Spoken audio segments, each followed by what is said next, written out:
జై తెలంగాణ అందరికీ నమస్కారం. చాలా బాధాకరమైనటువంటి సన్నివేశము.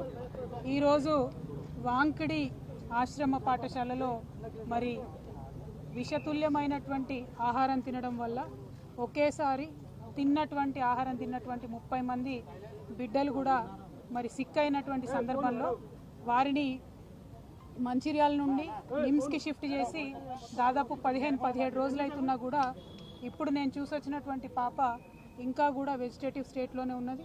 దాదాపుగా వెంటిలేటర్ మీదనే చాలా రోజుల నుంచి ఉన్నటువంటి సందర్భం.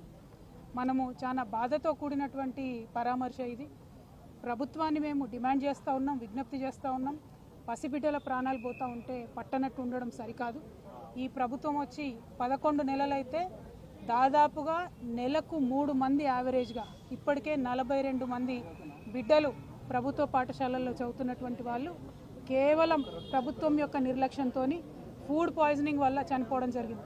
అంటే యావరేజ్గా 10 రోజులకు ఒక పసిబిడ్డ ప్రాణాన్ని ఈ ప్రభుత్వం పొట్టన పెట్టుకుంటా ఉన్నది.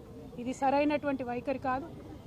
అన్ని సంక్షేమ శాఖలు కూడా గౌరవ ముఖ్యమంత్రి గారి దగ్గర ఉండడంతో మరి వారి సమయం వెచ్చించలేకపోతున్నట్టుగా కనపడతా ఉన్నది.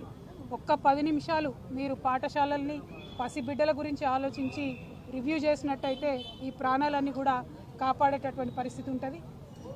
నిన్న పేపర్లో చూసాం, నారాయణపేటలో హాస్టల్లో అన్నంలో పురుగు వచ్చిందని చెప్పి పిల్లలందరూ ధర్నా చేస్తే స్వయంగా ముఖ్యమంత్రి గారు మరి రివ్యూ చేసిన తర్వాత తెల్లారి మర్నాడు కూడా మళ్ళీ అదే సీన్ రిపీట్ అయితే పిల్లలంతా ఇప్పుడు కూడా ధర్నా చేస్తున్నటువంటి పరిస్థితి మరి కనబడతా ఉంది.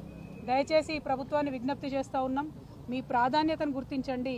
బిడ్డల ప్రాణాలు ప్రాధాన్యమైనటువంటి అంశంగా మీరు స్వీకరించి తక్షణమే చర్యలు చేపట్టవలసిందిగా నేను డిమాండ్ చేస్తూ ఉన్నాను. నేను ఎస్టీ వెల్ఫేర్ అధికారి గారు శరత్ గారితో కూడా మాట్లాడడం జరిగింది.